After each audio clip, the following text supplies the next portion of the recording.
programa Outras Palavras, um oferecimento Sindiúte MG, Sindicato Único dos Trabalhadores em Educação de Minas Gerais. Olá, veja no programa de hoje. Por uma educação transformadora. Paulo Freire inspira profissionais da educação e a próxima conferência da categoria vai abordar essa temática.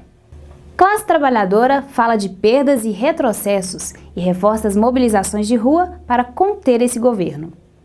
De Brasília, as notícias da Confederação Nacional dos Trabalhadores em Educação.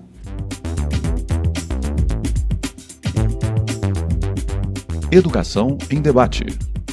O educador e mestre Paulo Freire volta a inspirar profissionais da educação. A 8ª Conferência Estadual da Educação vai debater o tema Por uma Educação Transformadora. Nos próximos dias 30 de novembro, 1º e 2 de dezembro, o Sindicato Único dos Trabalhadores em Educação de Minas Gerais, Sindiúte MG, realiza na Serraria Souza Pinto a 8ª Conferência Estadual de Educação. A data deste encontro foi remarcada pelo sindicato, que também vai abrir esse evento à participação dos movimentos sociais e de estudantes. Nesse momento, o sindicato também reafirma todo o apoio à luta da classe estudantil, que ocupa as escolas em protesto à PEC 241, que retira investimentos da saúde e da educação.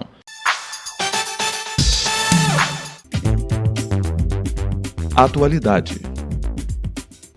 O papel da educação na implementação e construção de uma educação antirracista. Esse tema foi abordado pela professora Iris Maria da Costa Amâncio, professora de literaturas africanas de língua portuguesa e de estudos comparados em literaturas de língua portuguesa na Universidade Federal Fluminense.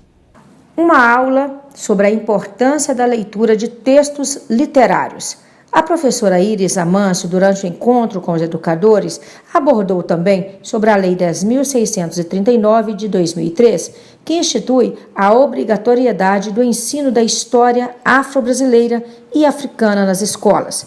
Ela fez algumas provocações sobre a aplicação do conteúdo em sala de aula. Temos uma perspectiva ainda mais profunda que, de fato, poderia mudar, poderia representar um avanço em termos de implementação, de efetivação da Lei 10.639, que é nós assumirmos, nós termos a coragem de selecionar livros de literatura que sejam de autores negros. Isso é um diferencial epistemológico. Porque é genial Ana Maria Machado ter feito Menina Bonita do Laço de Fita há décadas, e ela pioneira na representação de uma criança negra no livro de literatura. Isso é genial. Tá? Não tem nada que crucificar Ana Maria Machado, e se expressou a moda dela à época. Mas veja bem, nós não podemos nos limitar à Menina Bonita do Laço de Fita. Porque o nosso aluno vê a menininha lá e veja, ela é bonita. Porque se fosse negra feia, entre aspas, não estaria no livro. Então, a negra bonita segue. Né? Como a gente vê na teledramaturgia, como se toda negra brasileira fosse uma Thaís Araújo, não é verdade? Porque esse padrão é o padrão que agrada a todo mundo, que alegra todo mundo. E aí todo mundo diz que é inclusivo porque o padrão de beleza X da negra está lá garantido. Ler livros de literatura, tendo negro como temática ou personagem só, não basta. É preciso, neste processo, que o estudante veja o negro também na produção deste conteúdo. Mas veja aqui, muitas das vezes, os livros infantis trazem a foto do autor lá na contracapa, né, que é a 4ª capa. Muitas das vezes, do autor, do ilustrador. Veja que interessante. Quando o aluno lê livros de literatura que tem o negro como temática, tem o negro como personagem, mas não tem o negro como autor, o nosso aluno continua não fazendo o deslocamento necessário. Ele continua não vendo o negro produzir pela escrita. Ele continua não vendo o negro referenciado como produtor de. Ele continua não vendo o autor, a autora negra, referenciados como sujeitos que produzem com qualidade, que têm uma biografia, que têm uma trajetória de vida profissional, como nós vemos os escritores brancos, a respeito dos quais nós solicitamos aos alunos que façam pesquisa sobre a biografia de cada um deles. Então nós temos aí, né, via literatura, e eu estou dando esses exemplos apenas considerando o aspecto concreto do livro objeto, certo? Do que você vê via ilustração, do que você vê na perspectiva de formato, de autoria, né? Então a gente está pensando dentro dessa perspectiva mesmo do livro objeto circulando e o que ele disponibiliza nessa circulação, o que o livro de literatura faz veicular. Agora nós temos um outro aspecto, que a meu ver é dos mais relevantes, porque ele vai tocar efetivamente na base do nosso grande problema. O inimigo é o imaginário racista e muitas vezes é preciso reafirmar sim a existência do racismo para que possamos atacar este monstro. E a Lei 10.639 também pode contribuir muito neste aspecto, afirma Iris Amâncio. E qual é o nosso grande problema? O racismo. Qual é o nosso grande problema? É o imaginário racista brasileiro. E esse é o nosso inimigo. Então, o nosso inimigo, nós já sabemos, e é importante reforçar, nosso inimigo não é a pessoa branca. O nosso inimigo não é a pessoa que seja diferente da gente em termos de pertencimento racial. O nosso inimigo é o racismo. Eu estou repetindo que a gente não gosta de falar essa palavra, né? O brasileiro não gosta de falar racismo. Que horror, exagero, isso não existe. Isso é coisa da África do Sul e dos Estados Unidos, né? Brasil, não. Mas veja aqui, esse é o monstro que nós precisamos atacar, o imaginário racista. Quando você trabalha a perspectiva dos conteúdos previstos, né, na Lei 10.639, via História da África, você está trabalhando conteúdos históricos, fatos, datados, reais, comprováveis. Quando você trabalha literatura, você está num ambiente inverso. Porque a literatura é o que não é. Literatura é ficção. Literatura não é realidade. Ela é representação de várias realidades. Então, veja que interessante. Literatura é imaginário. O autor, como artista, por isso ela é arte, o autor cria um contexto, ele inventa, ele faz uma criação artística dentro de determinado perfil e rigor estéticos, cria personagens, cria cenários, cria discursos. Por isso a gente tem um grande chavão das campanhas de leitura, de que quem lê viaja. E o poder da leitura? Você sabe qual é? Você sabe a dimensão deste poder? Para onde a leitura pode nos levar? A professora Iris Amâncio ensina o caminho. Porque a leitura nos leva para outra dimensão. Nós viajamos. Nós saímos da nossa realidade concreta e entramos numa realidade ficcional. Peraí, se literatura tem esse poder, então ela é uma ferramenta estratégica genial para a efetivação da Lei 10.639. Porque quando a literatura faz com que o leitor viaje, ela faz com que o leitor entre em outro imaginário. Então, quando eu levo para a sala de aula recontos de narrativas tradicionais africanas, esses recontos refeitos e tratados pelo Rogério Andrade, por exemplo, eu estou levando imaginário africano para o meu aluno ler. Ele vai sair da realidade dele, do imaginário brasileiro, e via imaginário ele vai ficar sabendo que existiu a rainha origens de tal povo, vai saber que determinado povo africano acredita nisso ou acredita naquilo. A literatura tem esse potencial.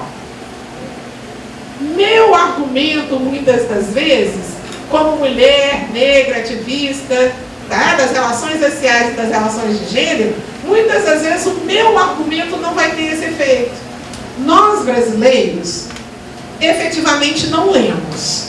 Todas as pesquisas em todos os tempos comprovam. Depois vocês peguem no Google lá, retrato da leitura no Brasil. Nós lemos as mesmas coisas, os mesmos clássicos, durante décadas, porque a escola obriga. Então nós não lemos.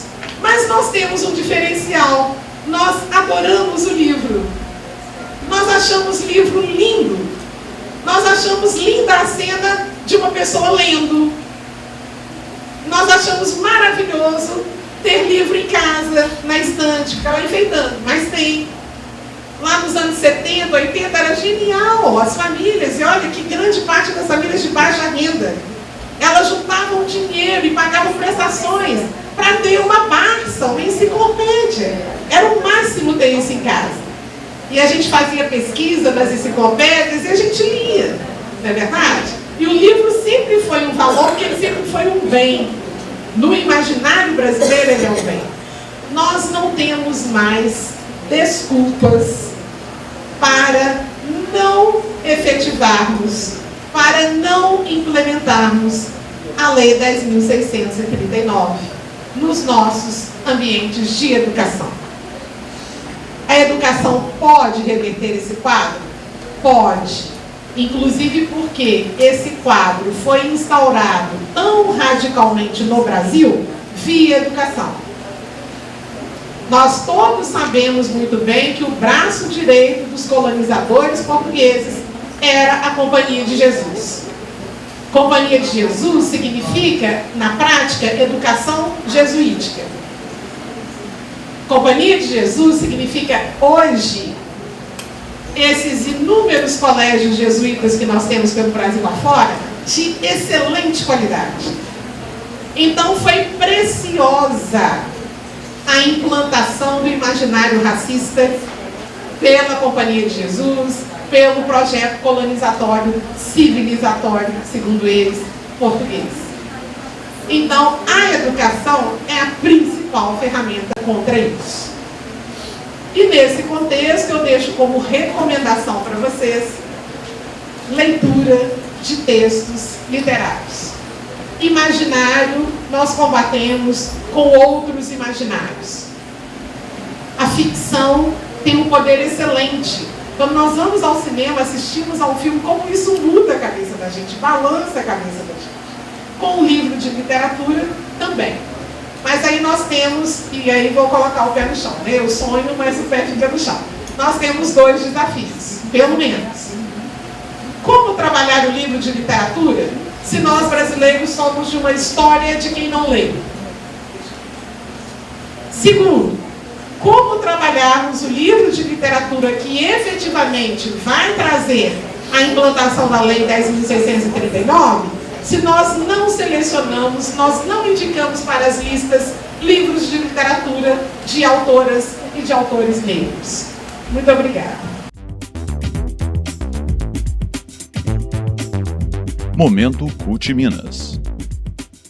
Classe Trabalhadora fala de perdas e retrocessos e reforça as mobilizações de rua para conter esse governo. Nós, trabalhadores e trabalhadoras, estamos neste momento no Brasil pagando a conta do golpe de Estado dado pelas elites no nosso país, financiado pelos empresários através do pacto da Fiesp. Neste momento está em curso, seja no Congresso, seja através do Poder Judiciário, alterações que atingirão a classe trabalhadora. A votação nos 2 turnos da Câmara dos Deputados da PEC 241 foi um exemplo de que eles não estão brincando e de que eles irão sim pegar o dinheiro que ia para saúde, educação, assistência e previdência social. Nós, enquanto classe trabalhadora, temos como instrumento, além da mobilização, do diálogo com a população, a paralisação das nossas atividades. Nós não temos alternativa. Ou paramos o Brasil, ou esta elite vai acabar com todos os direitos que nós temos. Já anunciaram a reforma da Previdência, já anunciaram a reforma trabalhista e já estão aprovando a PEC 241. Em síntese, estamos diante da destruição da CLT, da destruição dos direitos sociais previstos na Constituição Federal e diante da maior onda de privatização da saúde, da educação e da Previdência Social, com a privatização, inclusive, do orçamento que antes era público e com a PEC 241 não será mais. Então, mobilize-se. Converse no seu local de trabalho. Os estudantes, nesse momento, dão uma prova maravilhosa e importantíssima de enfrentamento, porque entenderam essa conjuntura e hoje ocupam universidades, escolas estaduais, as ruas, no diálogo com seus colegas e também no diálogo à população. As mobilizações em Minas Gerais envolvendo os educadores e as educadoras são cada vez mais fortes e agora a categoria também reforça a voz dos estudantes que ocupam as escolas. Bom, lá em Viçosa a gente teve, no dia 17 à noite, a ocupação do edifício central, que é o edifício Arthur Bernardes, o Bernardão, por um coletivo de estudantes ligados a vários movimentos. A ocupação tem um objetivo muito claro, que é fazer o enfrentamento contra a PEC 241, e fazer com que o Conselho Universitário se posicione contrário à PEC. Isso aconteceu, mas a pauta também se estende para outros movimentos, para outras demandas, como a questão do reajuste do RU e também uma demonstração clara da universidade quais são os efeitos dessa PEC no longo prazo, para a própria universidade e, portanto, para os estudantes. As escolas de Viçosa estão mobilizadas, mas ainda não temos ocupação lá. Há um forte movimento, um debate da necessidade também em Viçosa de que essas ocupações aconteçam. Então eu acredito que Viçosa caminhará no sentido também da ocupação das escolas de educação básica e não só da universidade. É muito importante esse momento de resistência em todos os lugares no Brasil. Porque os governantes não estão ouvindo a população brasileira e eles não estão tendo cuidado em tomar medidas que são altamente danosas para a população brasileira. Então, através disso, é muito importante que os estudantes, os pais, os professores, todos os sindicatos possam se unir em prol de uma luta e da greve geral. Porque, pelo visto, eles vão aprovar essa PEC e vão levar o Brasil a um retrocesso muito grande.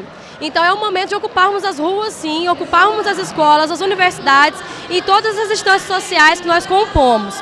Além disso, vem outra questão também, que é vários movimentos de direita e conservadores estão ocupando as ruas com esse discurso de ódio e contra as ocupações. Então nós temos que ter isso em mente e não cairmos também nesse discurso, porque essas pessoas são a favor da PEC 241, até porque elas podem pagar as escolas, elas podem pagar a universidade, já nós que somos frutos dos filhos dos trabalhadores, nós não podemos. E além disso, o Brasil só vai ser um país realmente desenvolvido quando começar a investir seriamente em saúde e educação. Então o que nós temos hoje é pouco ainda? É, mas nós vamos perder tudo isso ao longo de 20 anos e nós não queremos isso. A PEC 241 é perversa porque ela não ataca o centro do problema. Existe sim um problema fiscal no país, mas esse problema não será combatido com a PEC 241, muito pelo contrário.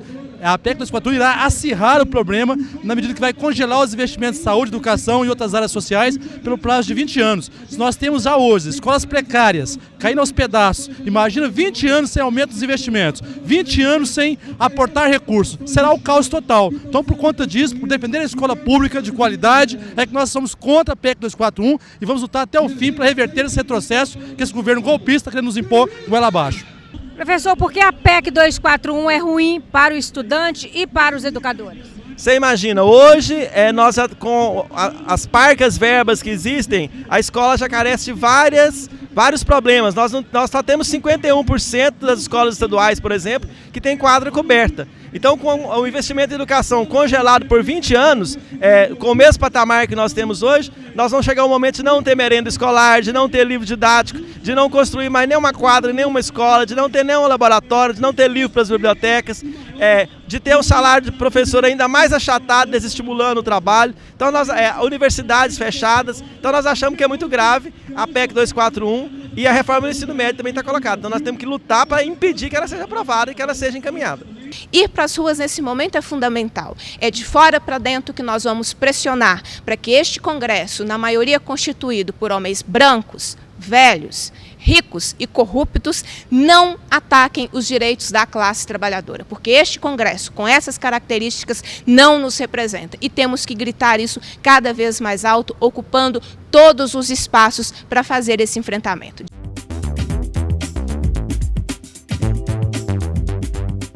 Choque de realidade. O crime de Mariana, que tirou do mapa o distrito de Bento Rodrigues, devastou várias cidades e toda a bacia do Rio Doce, de Minas Gerais até o Espírito Santo, está completando um ano. De lá para cá, muitos questionamentos ainda sem resposta, conforme explica a presidenta da CUT Minas e coordenadora do Sindiúti, Beatriz Cerqueira. No dia 5 de novembro de 2015, Minas Gerais viveu o seu maior crime envolvendo barragens e a mineração. Em Mariana, a barragem de Fundão se rompeu e gerou um processo de mortes, destruição e atingiu a vida de milhares de pessoas. Atingiu toda a bacia do Rio Doce. Eu estive pela primeira vez em Mariana no dia 7 de novembro e retornei à cidade e a outras cidades atingidas pela lama várias vezes. Acompanhei o relato de pessoas que tiveram a sua vida invadida pela lama e que foram invisibilizadas durante todo esse período. O que aconteceu em Mariana foi um crime, já apurado pela Polícia Civil de Minas Gerais. A Vale, BHP e Samarco são as empresas que hoje são criminosas e precisam responder pelo que aconteceu em Mariana e toda a bacia do Rio Doce. O que aconteceu poderia ter sido evitado se a Samarco tivesse investido mais em segurança, se a Samarco não tivesse negligenciado o acompanhamento das estruturas da barragem. Era uma tragédia anunciada. Negligenciaram, aumentaram as suas taxas de lucro, aumentaram a produção para manter a sua lucratividade. Ouvi muitas pessoas, ouvi o drama de muita gente, não só os atingidos de Bento Rodrigues, mas também de Barra Longa, de Paracatu de Baixo, em Gesteira e tantos outros municípios e comunidades. Os produtores rurais, a agricultura familiar foi fortemente atingida, fortemente atacada. Os pescadores, as comunidades ribeirinhas, os índios Krenak, muita gente foi atingida, mas a Samarco reconheceu parcialmente o direito de poucas pessoas. E essa tentativa de invisibilidade de todos que foram atingidos por esse crime se tornou uma tarefa a ser combatida por muitos de nós militantes que vimos nesse crime uma situação do capitalismo mundial que precisa ser combatida. Atuamos e eu acompanhei na Assembleia Legislativa a Comissão Extraordinária das Barragens, que deveria ter sido uma CPI, mas a Comissão Extraordinária também identificou que o que aconteceu foi um crime. E desta comissão, 3 projetos de lei foram protocolados e encaminhados e hoje tramitam na Assembleia Legislativa. Qual é o balanço um ano depois? Como as pessoas estão um ano depois do crime? Quem pagou pelas mortes, pela vida das pessoas que nunca mais voltará a ser a mesma? Essas perguntas nós precisamos nos fazer. Qual é o modelo de mineração que nós queremos no nosso estado? Nós continuaremos com esse modelo que traz a miséria às regiões onde a mineração chega?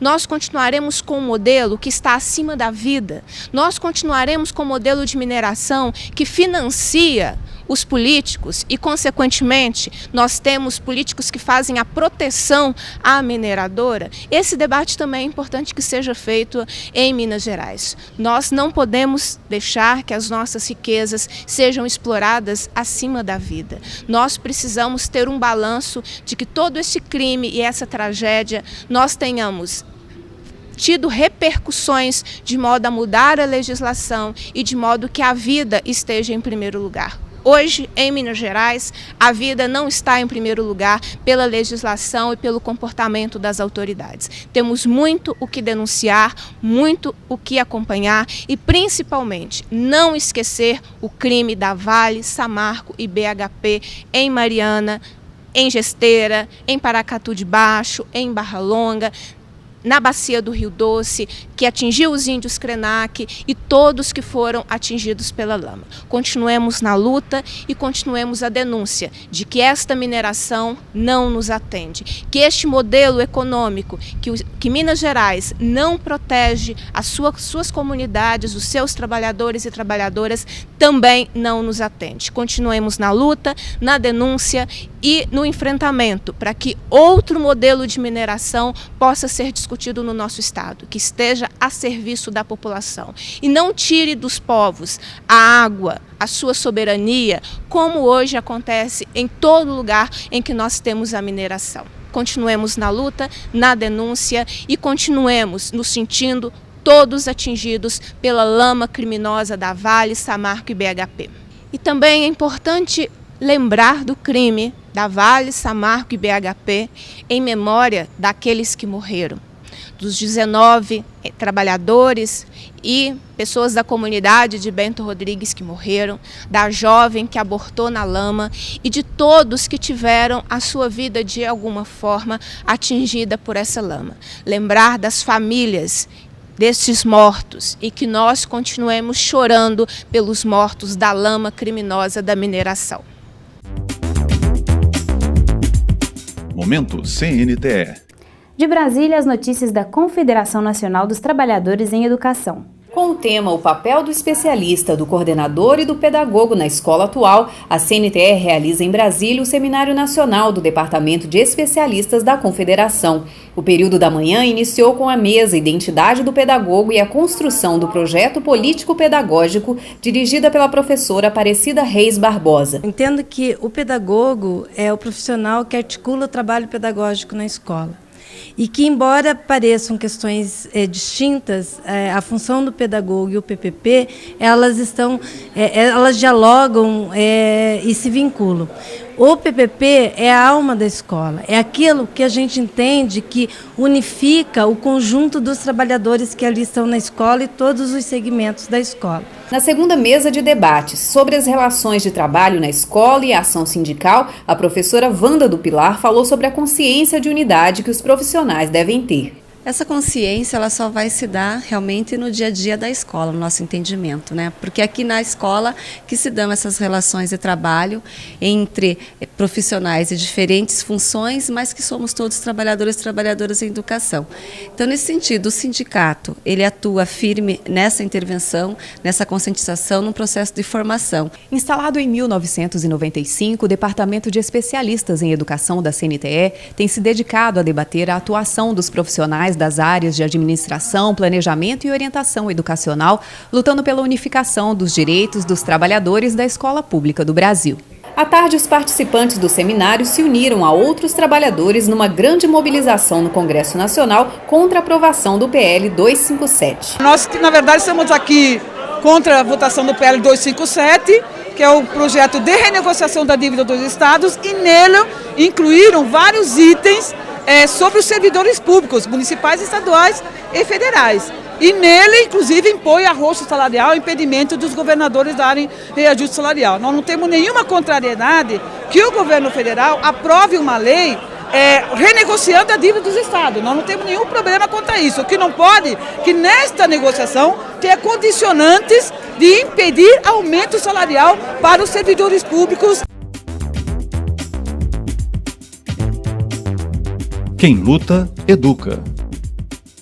Você sabe o que significa a PEC 241, que agora é a PEC 55 no Senado para a educação?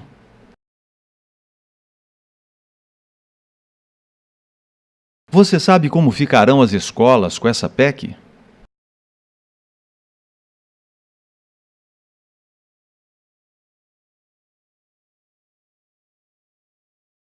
Você sabe o que significa a PEC 241 para a educação pública em Minas Gerais?